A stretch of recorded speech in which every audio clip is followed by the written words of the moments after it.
Right, in today's video, we're going to be talking about the Irish YouTuber who tried to use his platform to get away with murder. Stephen McCullagh presented a quirky yet innocent character to his 30-odd thousand YouTube subscribers. And with that sort of practice, pulling off the act in public wasn't beyond his reach, because Stephen really was the sort of character you needed to get to know. And once you did, you'd probably realise that this loser was not worth you wasting your breath on. But tragically, not everyone was able to get away from Stephen in the way that his first long-term partner was able to. So what made Stephen McCullagh live a Jekyll and Hyde style life? What can drive a man to want to murder his partner and the mother of his unborn child? And once his heinous acts are carried out, what can possess that man to openly grieve alongside the family of the woman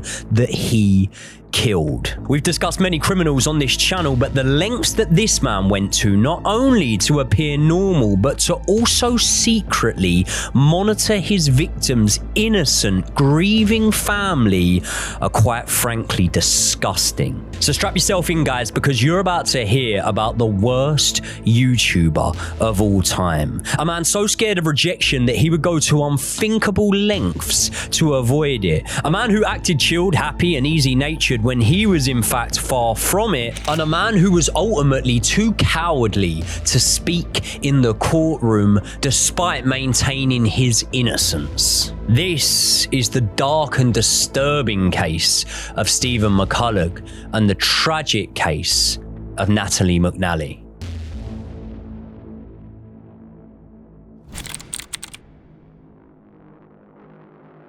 Before we get into today's episode, I just want to warn you that we will be discussing the untimely passing of innocent Natalie McNally. This case contains themes of violence against women, coercive control of those women, domestic abuse, stalking, and the death of an unborn child. We'll also be discussing details from a murder investigation and trial. And before we even start talking about this case, we do just want to send our thoughts and prayers out to Natalie and her friends and family. Thank you, as always, for watching, Joey and Josh.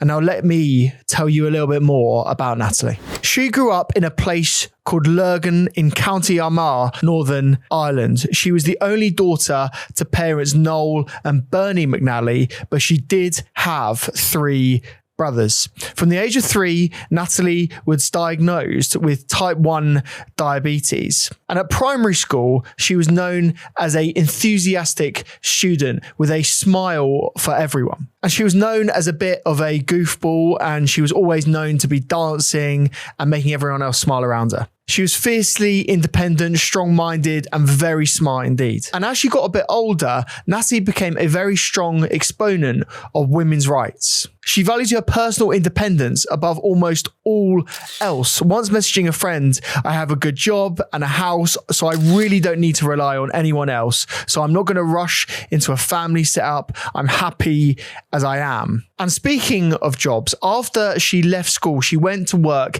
in the marketing team for a public transport provider called TransLink. And Natalie had a very active social life. She was known to go out with her friends all the time. And she was also very active on her phone, constantly checking WhatsApp and social media so that she could converse and stay in touch with her mates. In 2019, Natalie met a man on Tinder and they got on very well. So well, in fact, that they actually moved in together a few months later. Eventually, they did actually end up separating, but even when they did, they still stayed in touch and remained very close. That man would later say that Natalie was his best friend and the nicest girl ever, and that she would do anything for anybody. He also noted that she would have been a fantastic mother, no doubt about that. But in August of 2022, Natalie came across a man that was nowhere near as kind and courteous as the man that she met on Tinder previously. Because this time she connected with a man on Bumble called Stephen McCullagh.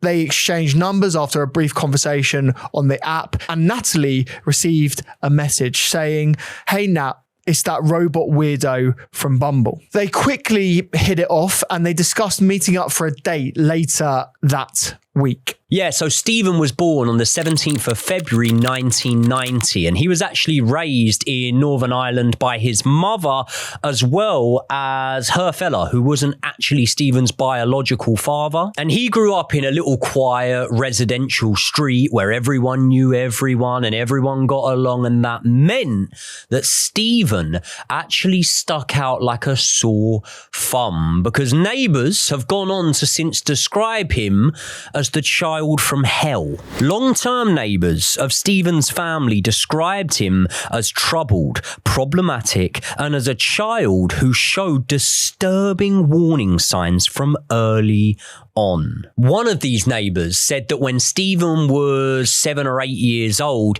he had actually locked a younger sister of hers inside of her Wendy house. And this neighbour said that Stephen was taking so much pleasure and joy in the girl's discomfort, as the girl was screaming and becoming frantic that she wasn't going to be let out of the Wendy house. Stephen was said to be taunting her and to be getting more amused as her panic grew.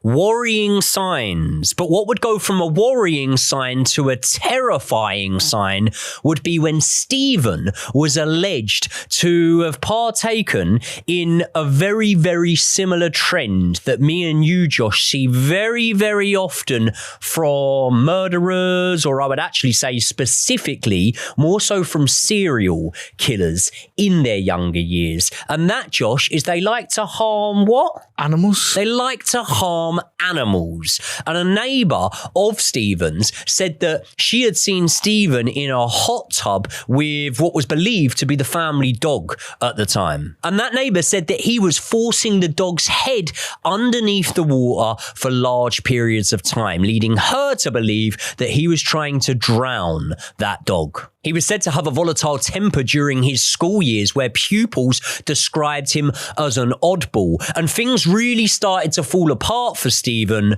when his mother passed away. I can't actually find the specific date of her passing, but Stephen since said that this was something that left him with a massive void in his life, left him feeling depressed and lonely, especially around birthdays and the holiday seasons. He became isolated and started smoking heavily in his teenage years, with peers even noticing that Stephen had become depressed.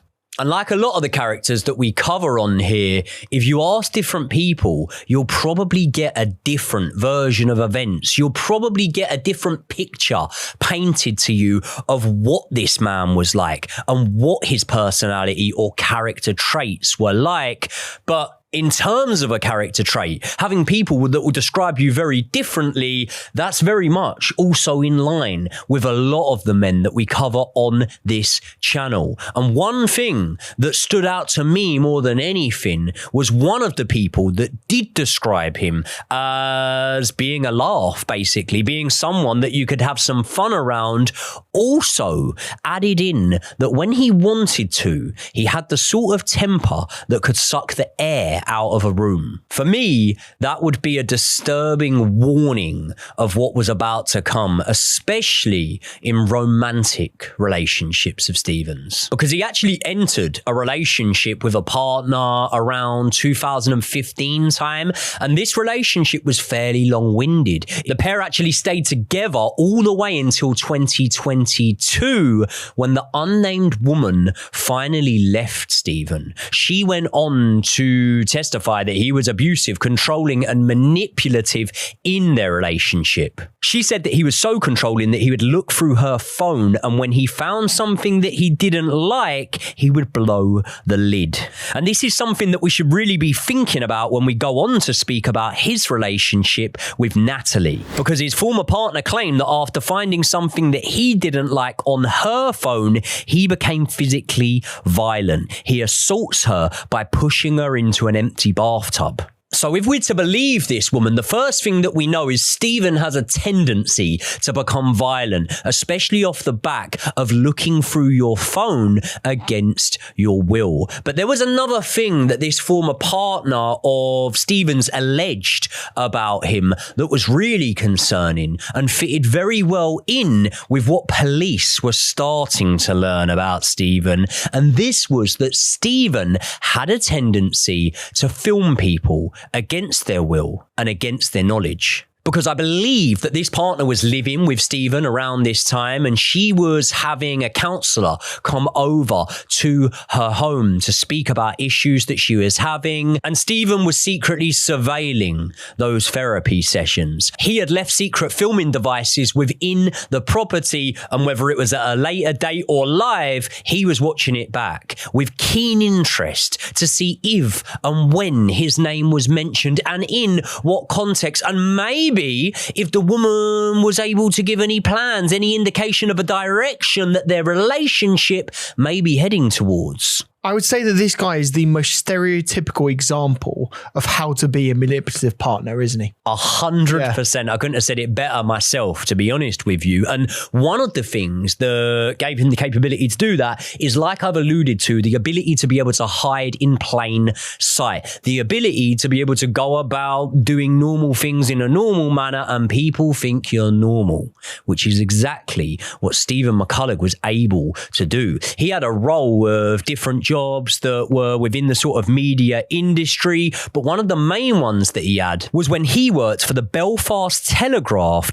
as a part-time assistant audience editor. And in the meantime, as doing the odd job here and there, a bit of part-time editing, being a generally shitty person, in my opinion, Stephen was doing exactly what I said in terms of hiding in plain sight. Because you can't be hiding in much more plain sight than, let's say, 37,000 subscribers tuning into your channel and not knowing that actually you're a pretty awful person. And what I'm referencing here is Stephen McCullagh's YouTube channel. 37,000 subscribers on that YouTube channel.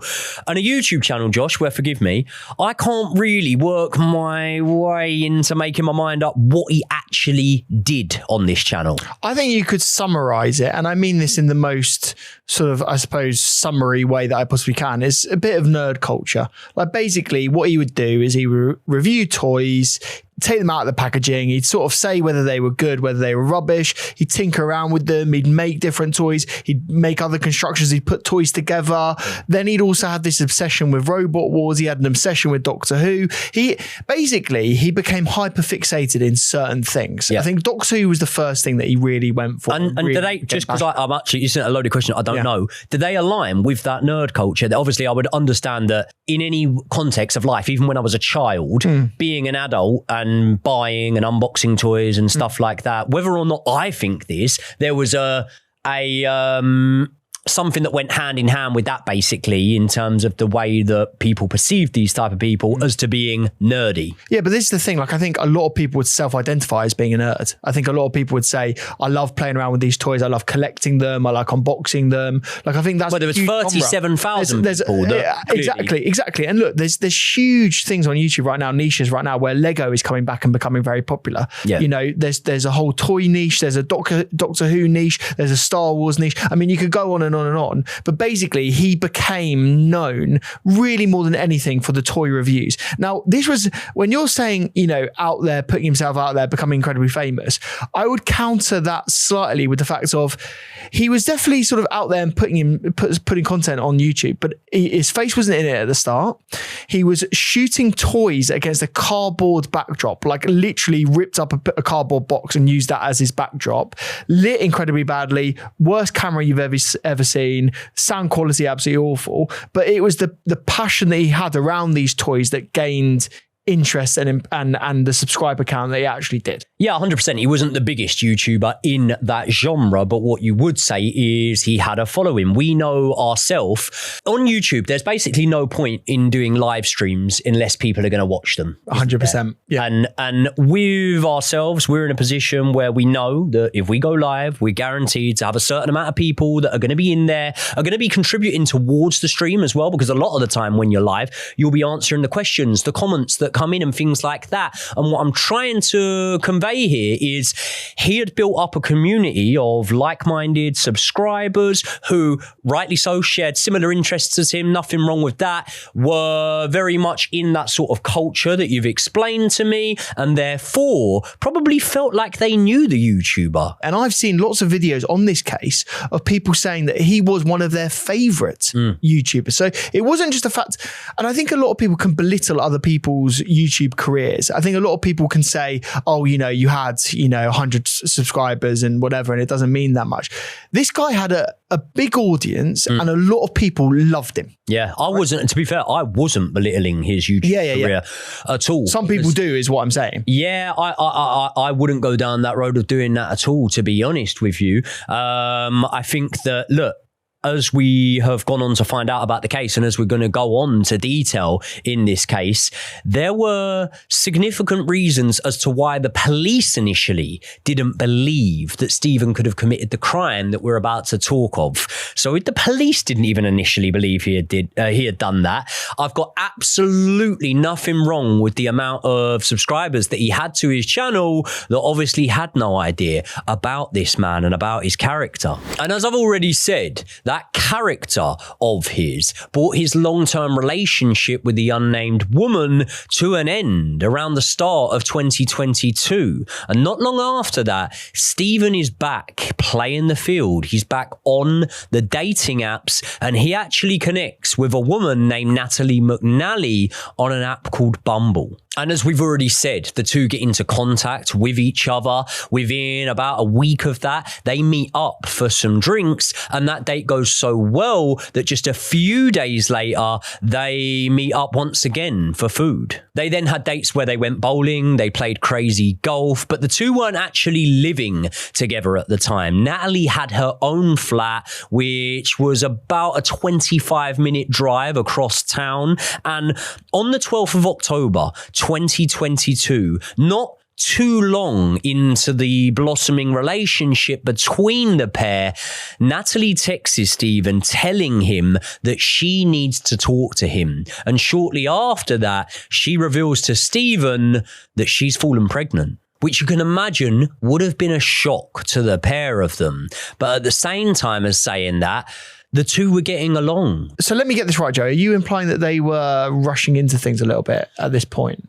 I would rather say that I'm implying that whether or not Natalie had it mapped out in her head of how her future was going to go, that future definitely had their unborn child in it. And I can't say definitively that that future in Natalie's mind would have had Stephen in it. Although saying that, in early November of that year, Stephen and Natalie get together with Natalie's family and they announce the pregnancy. They announce that they're expecting, and not only that, they plan on naming the child Dean. And the couple have now started to discuss moving in together. They're speaking about how Stephen could build an extension, and he says that he will spend Christmas that year with Natalie's family. But all the meantime, in a flashback to those creepy tendencies he had in his prior relationship, Stephen is secretly going through Natalie's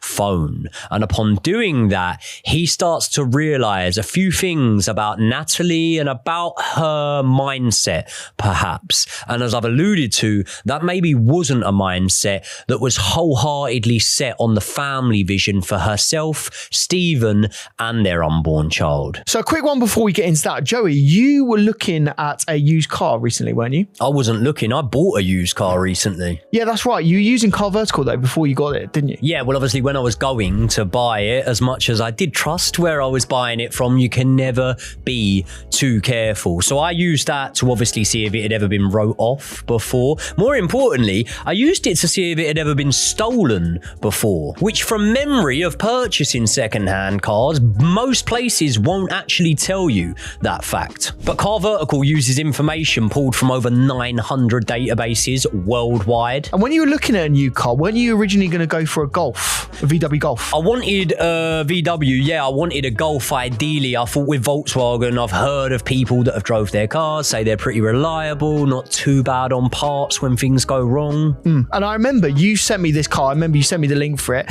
And then we basically said, why don't you run a little Car Vertical search and have a look in the history of it? And I'm glad you did, because this is a beautiful example of why Car Vertical can really help. Because at first glance, everything looks all right. The mileage was all right, wasn't it? There were no theft records, no finance, and nothing immediately jumped out as a problem. No, it looked brilliant at first. But then we looked at that damage section and there was a lot to go through. As you can see, the report shows 2 separate damage records. And more importantly, it reveals that this Golf was recorded as a Category S insurance write-off due to structural damage. And when you look through all of the historical photos, as you can see on screen right now, you can see all of that damage for yourself, mainly on the front end. And this is exactly the sort of information you'd want before handing over your money to that used car dealer. And the thing is that this doesn't make the car necessarily a bad one to buy, but you definitely would want to get that information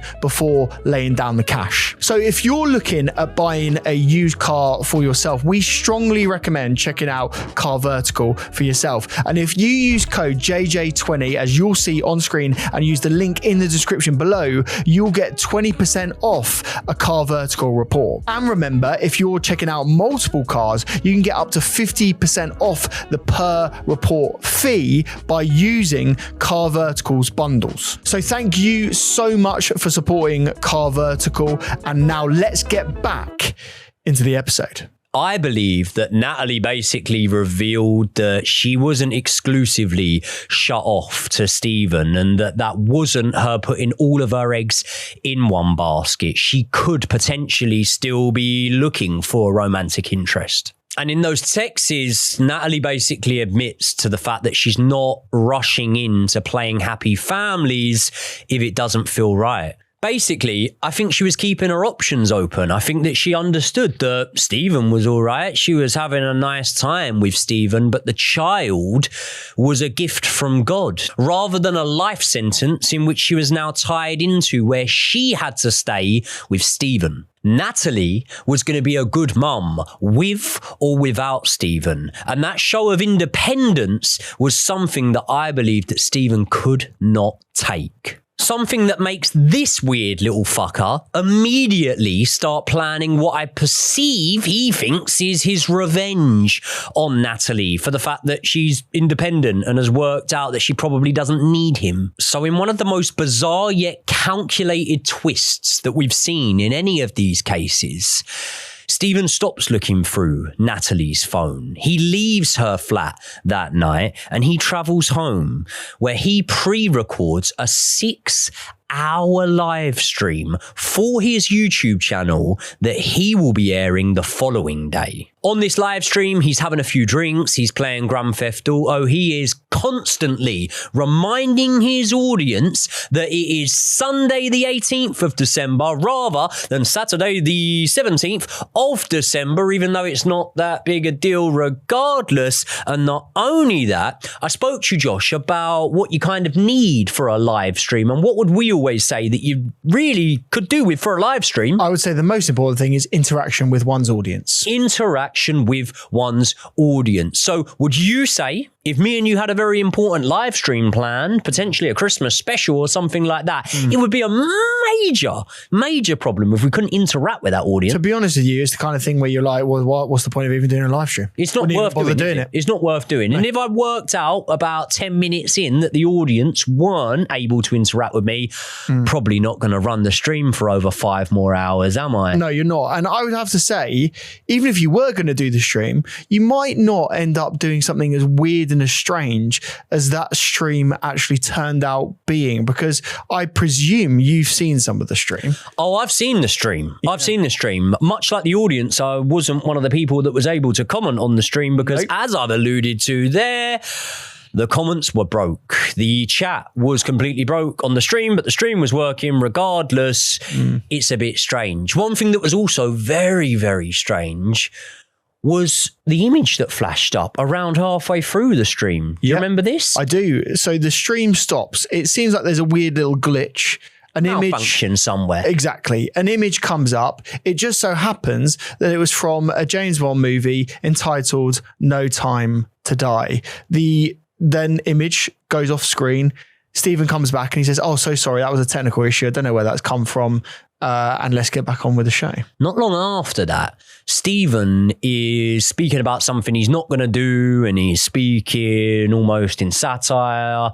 And he goes to say, "Abso-fucking-notly." Have you seen this bit? He does. And he says instead, "Abso-fucking-lutely-natsly." And then he looks to the camera and makes light of the fact that he's just said Natalie.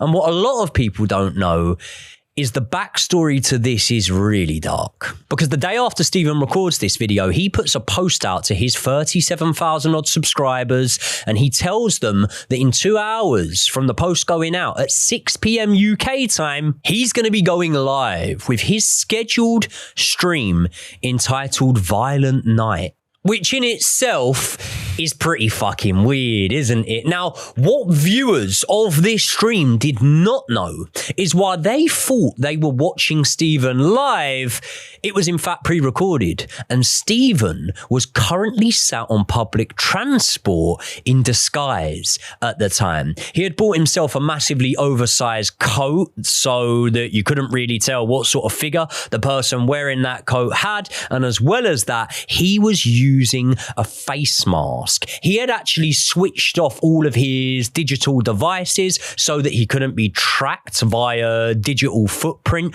on this journey. However, despite planning out his journey, it didn't go to plan because the police believe that he entered Natalie's home at around 8:50 p.m. Shortly after that, neighbours reported hearing a short but intense amount of screaming outside that could have potentially been coming from Natalie's flat. And I think that these screams likely did come from Natalie's flat because what we know is that in a short but frenzied attack, Natalie McNally would lose her life after being strangled, stabbed, and suffering 5 deep wounds to the head. The police believe that the attack carried out lasted for about 39 minutes. And the reason that they believe this is because they later discover that Stephen took a cash-paid taxi home. And this was not part of his planned route. His planned route actually involved him getting a train home so that he could stay on public transport and the trail could stay away from his own home.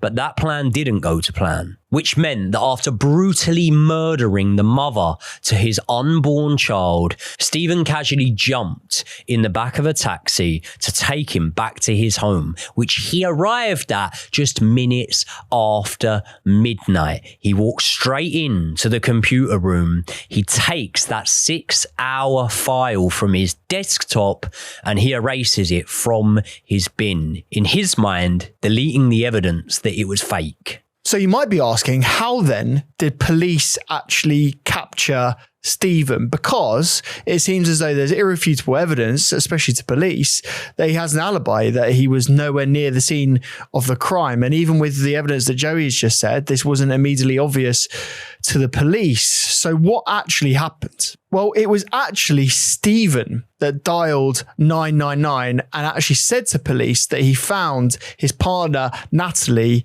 dead. Feigning incredible upset, he told the emergency operator that he had discovered that body and that she was cold, her lips were blue, and that there was blood everywhere. He claimed to the operator and later to the police as well that he had attempted CPR on her. Natalie, who again, we just need to remind you, was 15 weeks pregnant, had suffered a horrendous attack. She had blunt trauma to her head, as well as stab wounds, strangulation, and other various injuries. And again, contrary to what we thought in this story, police actually immediately arrested Stephen, as he was one of the primary suspects and wanted to murder Natalie. But when he's in custody, he just says, well, look, I was streaming live. He shows them the YouTube live stream. The coppers look at that and they go, well, that actually does make quite a lot of sense. And if he was live streaming, we could see it on YouTube. They didn't really go into immense detail about the live stream itself. And so the story kind of checked out and he was actually released and allowed to leave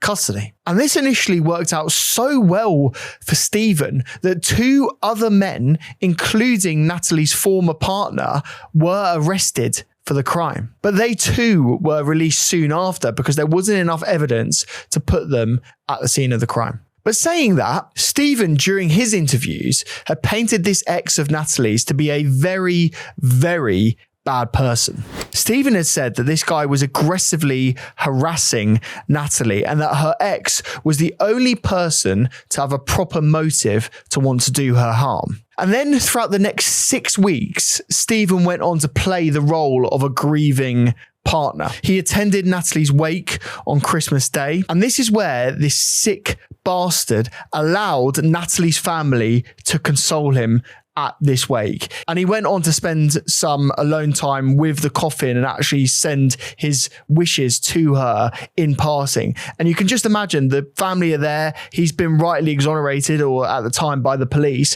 And so they're there consoling him, hoping that he feels better. And it's just a disgrace that he went through this. Yeah, it's an awful thought to have, to think that a family that were grieving the loss of their own daughter would have put others first before themselves, before grieving themselves and before feeling like, you know, this was their time to be able to express their grief and their frustration and their heartbreak at the brutal murder of their daughter. They were also of clear mind enough to appreciate that Stephen had also lost someone. Stephen had also lost multiple people, in fact, due to the fact that Natalie had an unborn child. And they really extended that sort of grieving process further than I believe they needed to, or I believe that it was within their sort of expectation to. And the fact that they let Stephen get so close to that grieving process is something that I can only imagine, and I hope that it doesn't, but I can only imagine will be something that plays on that family's mind for a long, long time. Yeah, and it wasn't just at the wake. I mean, it gets worse from this point. Basically, Stephen went on to attend a public memorial rally, basically for Natalie and for her memory. And this was on January the 28th, 2023. He actually helped a lot of those rallies in terms of contributing towards them. Yeah, and even so much so on this particular rally, he actually made a video montage remembering Natalie. And again, you can only imagine how awful this must be to the family in remembering this moment and looking back on these times. It must just be absolutely awful. But while all of this was going on, the one thing that the police didn't stop doing was trying to hunt for evidence about who actually committed this crime. And in so many occasions where we talk about police incompetence, the police did not stop investigating this and were very much looking for clues to ascertain what had happened to Natalie. And of course, in many cases like this, it was the killer's own arrogance that got them caught, because police went and seized Stephen's computer from the moment pretty much that he was under suspicion. And when they went through his computer, they found that deleted file inside of that recycling bin. They were able to identify a 6-hour-long live stream file that was actually broadcast via OBS. And not only were they able to find the file itself, they also looked into the data of the file, and they showed that it was recorded on December the 14th, 4 days before it actually was released to the public. And software analysis also indicated that there was no sort of manual presence at that computer. There were no human interactions within the computer itself for the entirety of the 6 hours that that live stream was occurring, which very much doesn't make sense when you've got to be doing a live stream, interacting with GTA, interacting with your computer. It seemed as though he wasn't there at all. And it seems like scattered thinking and scattered planning from Stephen, to be honest with you, because what did he do to his mobile phone before he left the house that day? Well, you're along the complete right lines, mate, because they were looking at the mobile phone data and they found that on the night in question, Stephen's phone was switched off completely. And if this is anything like some of the cases that we've covered in the past, what police will often do is then speak to the network provider and they'll get them to send almost like a diagnostics type thing, which tells you whether or not that's out of line or in line with the sort of thing that that person would typically do. And it was out of line with the type of things that Stephen would do. He wasn't known to regularly switch his phone off. Exactly that. And not only was he not known to do that, but also he conducted searches on the day of the murder where he was looking at public transport timetables. He was looking at buses. He was looking at trains. Now, what he had done previous to this is he'd made several posts saying that he was going to be live and that he was planning a live stream, which indicated he was very much intending to stay at home for the entire evening and wouldn't be out anywhere near public transport. So the police immediately asked the question, why were you looking at public transport information if you were intending to be on a live stream? It doesn't make any sense, especially looking at that night rather than just general timetables of a particular day. And it really is mental when you go into the amount of preparation that Stephen did for his crime and the way that he was able to evade capture for quite a while after, that very simple things like understanding that deleting your internet history isn't really good enough. There's still a way of finding out what you were searching in that time. You would think that someone who, am I wrong, Josh, to say he was a self-confessed computer whiz, to be honest with you. That's what he would say. I'm sure he would argue that, yeah. Yeah. So for someone that was like that and was clued up in that form of technology, yeah, I would say scattered is an understatement to think that he didn't prepare and didn't seek caution before making those searches. So they've got the computer evidence, they've got the mobile phone evidence. The next thing they looked at was the CCTV. They tracked a masked person of interest making the exact journey that Stephen had searched for. Footage was then captured of the suspect walking from the vicinity of McCullagh's home in Lisbon, paying cash to board a bus in Dunmurry and then travelling to Lurgan. Crucially, footage from the bus showed that the suspect was removing a black glove, and beneath that black glove revealed a yellow latex glove underneath that, tying him directly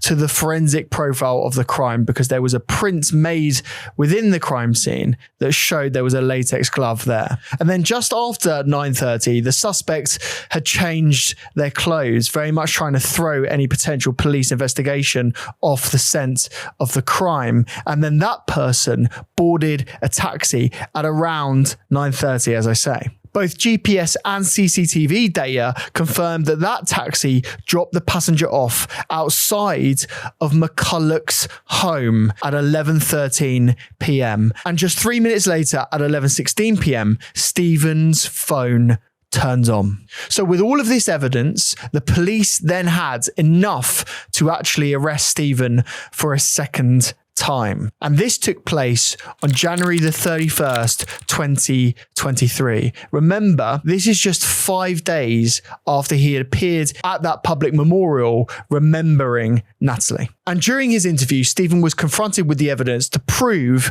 that his live stream was absolutely fake. Stephen took a moment to consider his options and then prepared a statement which read something like this. Stephen claimed that he'd simply been at home drinking and sleeping for those 6 hours and suggested that the true killer had deliberately left a circumstantial trail to frame him. So there's a killer that is framing Stephen while he is framing himself, coincidentally, for being on stream. I don't think he was thinking very clearly at this point, if we're being completely honest. No. It wasn't a good story. And ultimately, he's backed into a corner, wasn't he? And I think that's very clear to know what happened next, because Stephen does get sent to trial. And I don't think I'm exaggerating to say this.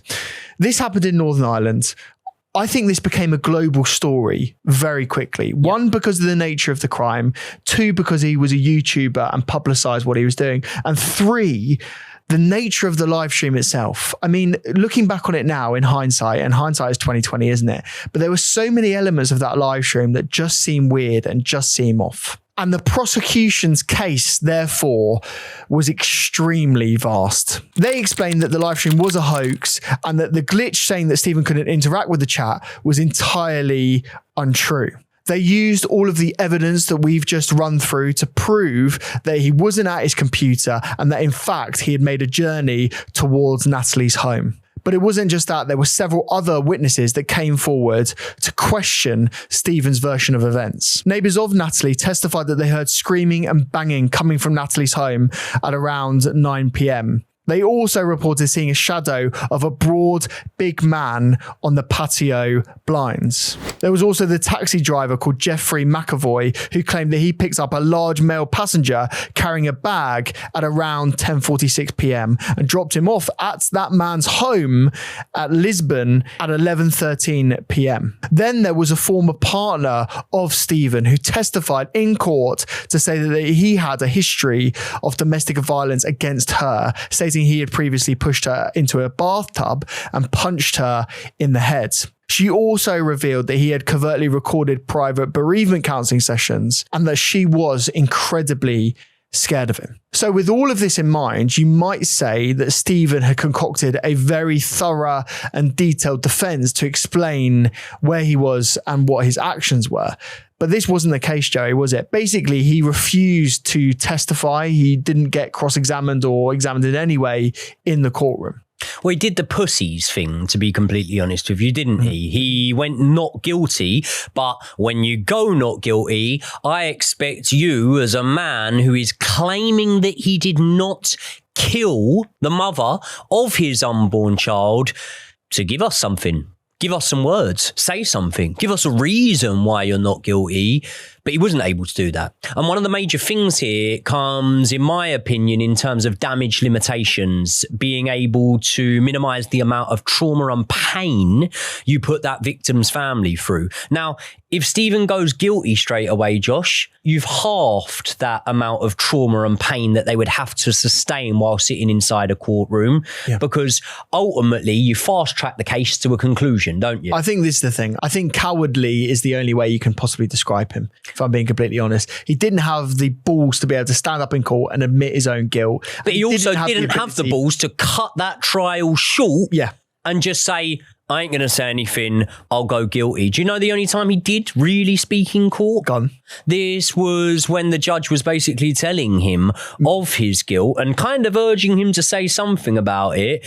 And he basically said that he has no memory of the night. He admitted in the end that the live stream was fake, but not because he had murdered his girlfriend, although he accepted that if he did do it, and he just doesn't remember it, which makes no fucking sense, then he accepted that he would be a monster if he had done it. What a fucking cop-out. Yeah. So again, what's clear to say is there wasn't really a case to speak of. And after a 5-week trial on March the 23rd, 2026, and 2 hours of deliberation by the jury, they gave a unanimous verdict that Stephen McCullagh was guilty of the murder of Natalie. But it wasn't until June the 3rd, 2026, very recently, where Stephen was actually given his sentence. The judge, Mr. Justice Kinney, sentenced Stephen to life imprisonment, imposing a minimum tariff of 31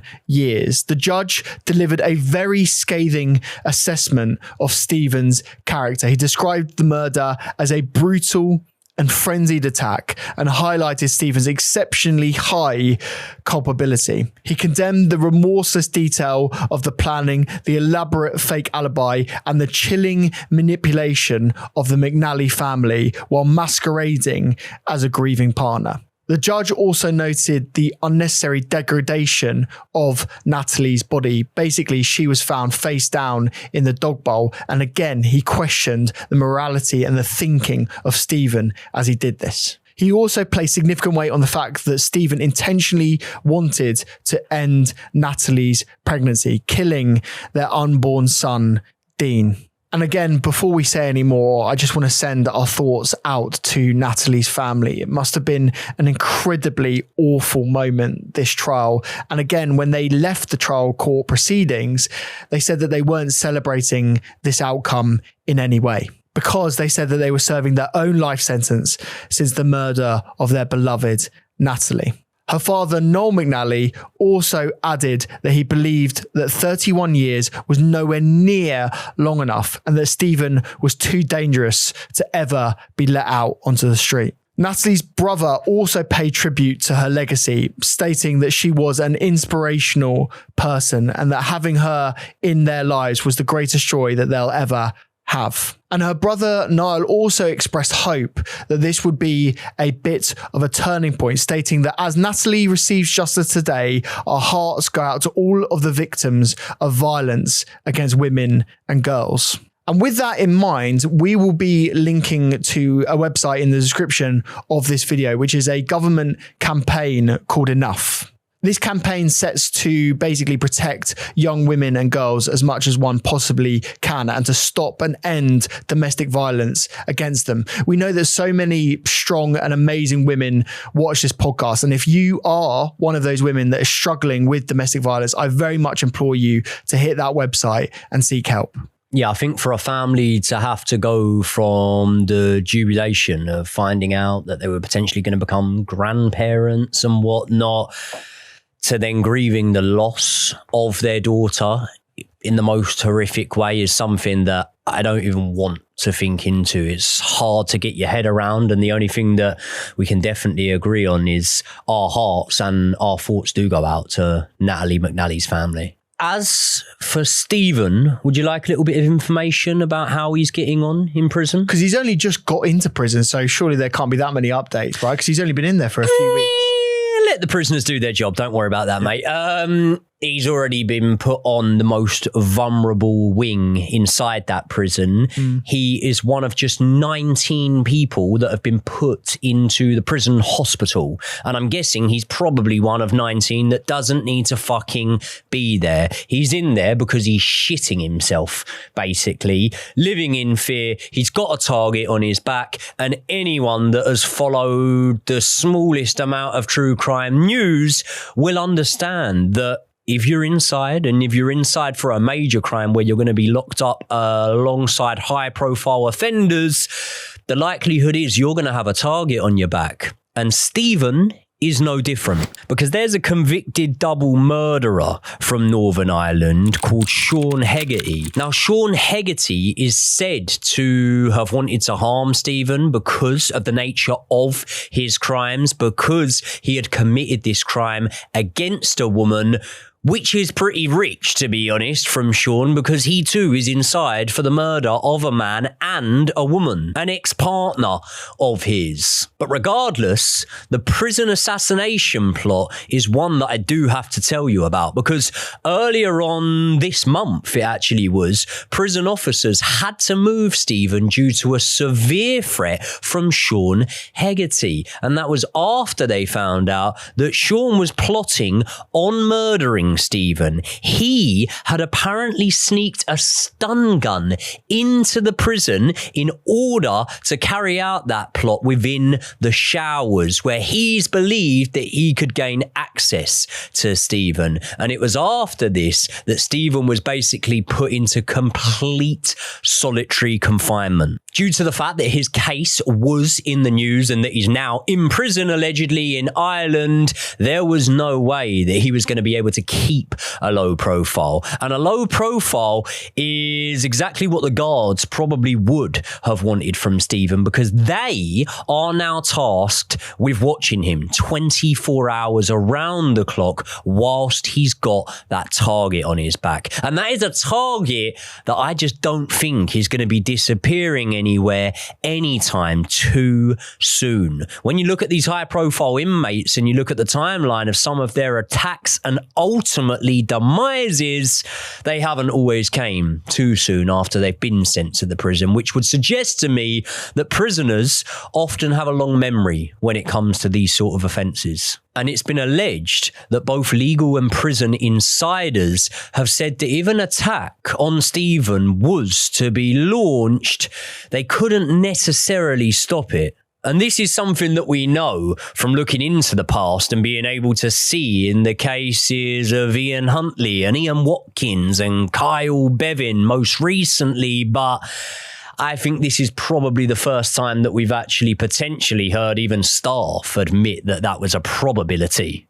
Or should I say a possibility? Maybe we'll see over time how Stephen gets on inside. The case of a man that very much thought that he could fool everyone, but let's be honest, he only fooled himself. Thank you so much for watching this episode, and thank you all for becoming one of the 50,000 subscribers that we now have on Joey and Josh. We massively appreciate all of the support and love that you have given on the channel recently. It means the absolute world to us. And if you aren't yet part of the hardcore, hit subscribe right now and join Joey and Josh. And if you want all of our videos up to 48 hours before anyone else, there will be a button below that says join, as well as a link in the description that will allow you to become a fully fledged member of the hardcore and get all of those videos extra early. Thank you to all of our members that keep supporting us through thick and thin. We see you all and we massively appreciate you. And if you want to watch an episode